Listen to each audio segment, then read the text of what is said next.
Good evening, everyone. My name is Elizabeth Kaye, and I'm here to say a few words about the wonderful man that we are honoring tonight, Michael Roberts.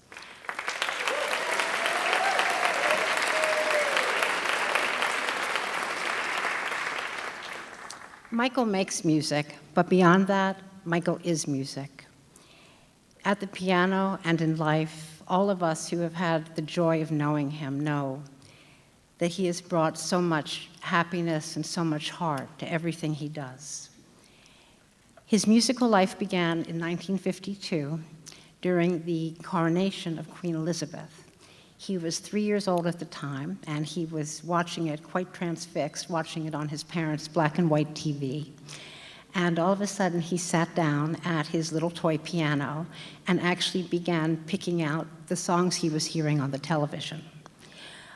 After that, he went around, started to knock on neighbors' doors and ask if anybody had an actual real piano that he could play. And it turned out actually that his next door neighbor did have a piano, and so he began to play it, sitting on the piano stool, propped up on a bunch of pillows so that he could reach the keys. When he was 7 years old, his uncle gave him a recording of Swan Lake, and it absolutely changed his life. The Tchaikovsky music, he thought, was the most beautiful, beautiful thing he'd ever heard.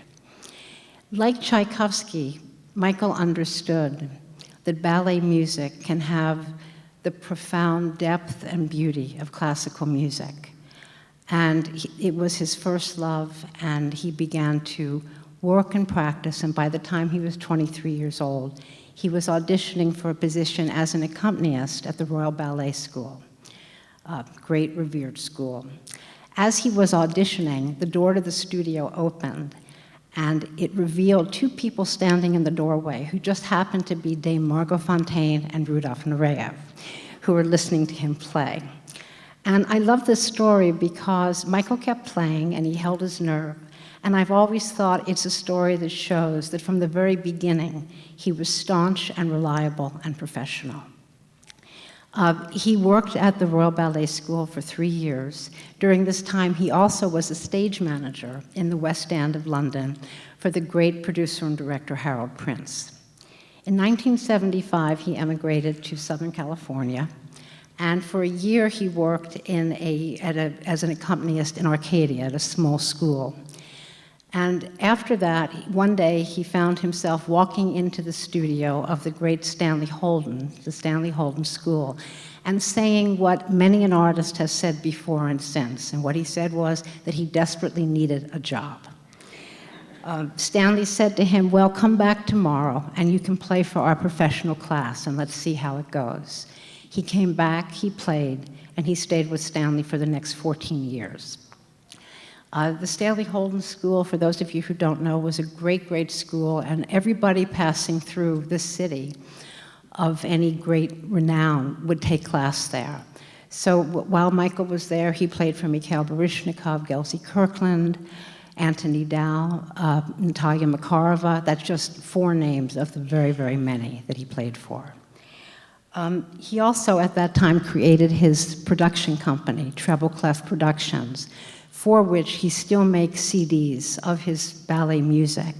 And the amazing thing about these CDs is that every single day, one of his music is played somewhere or even many places in the world to ballet classes who are moved to hear the beauty of what he creates and to find that music itself can make the movement into something even more wonderful. He spent the next 22 years after he left Stanley's at the California Institute for the Arts. And then in 2005, he came to the Colburn School of Performing Arts, happily for all of us.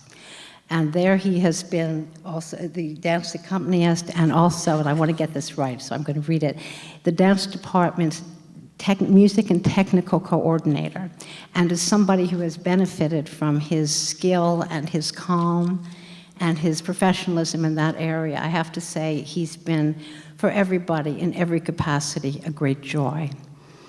When I was thinking about what I was going to say about Michael, a kind of odd thing came to mind. And what it was this. Somebody told me recently that when you hug someone, you're supposed to hug heart to heart. And it struck me that that's kind of a simile for Michael's music, because it is a heart-to-heart experience.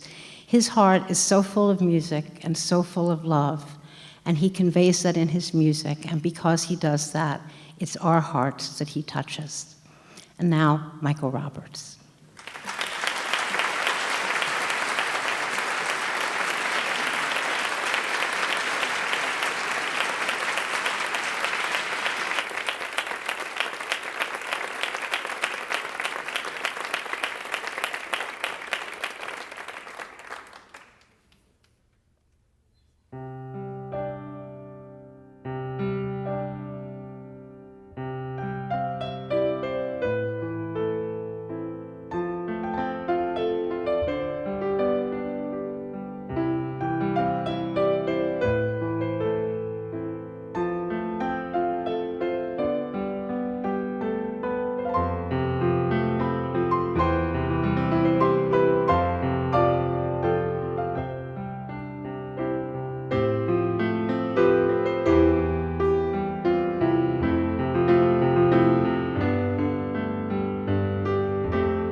To further help celebrate Michael's 40 years as an accompanist and a composer, 14 former dancers are here to waltz to his music and to honor him.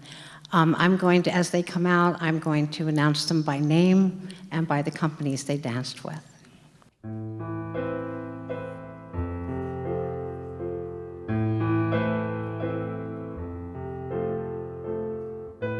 Patricia Davis Raffy, Stuttgart Ballet, Ballet Repertory, and Pittsburgh Ballet. Patrick Franz, Paris Opera Ballet, and Pittsburgh Ballet Theatre.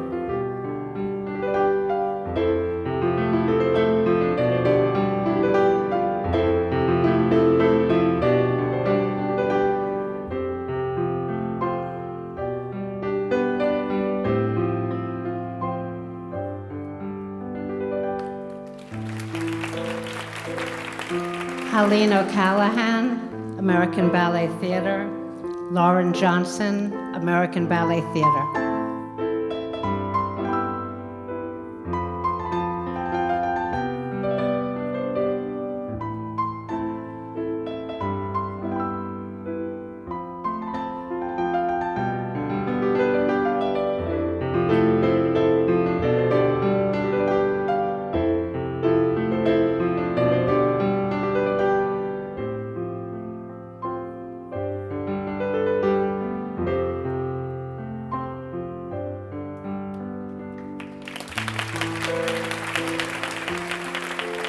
Carothers-Aromma, New York City Ballet, and Finnish National Ballet. Leslie Carothers, Joffrey Ballet, and Pennsylvania Ballet.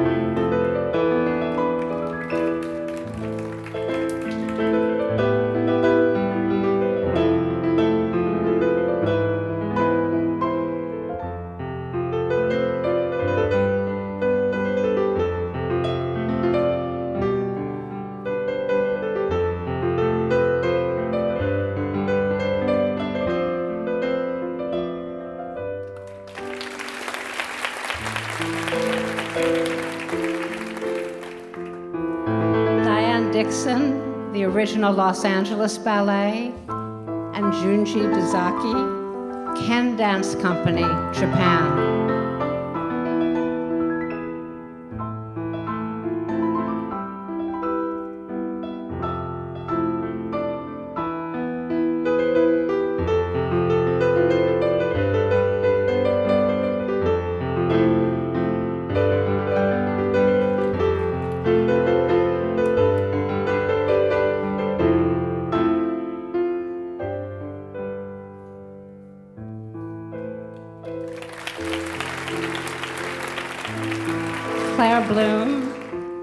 Israel National Ballet, and Robert Lippert, founder of Treble Clef Productions.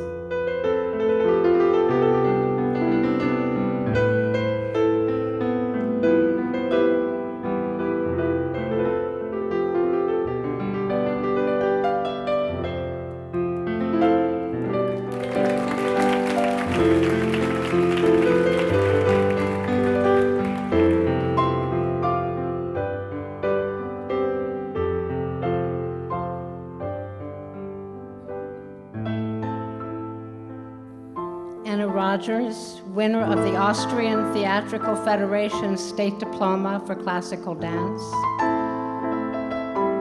And Jaime Rogers, Juilliard Dance Theater, the movie West Side Story, and Master Teacher.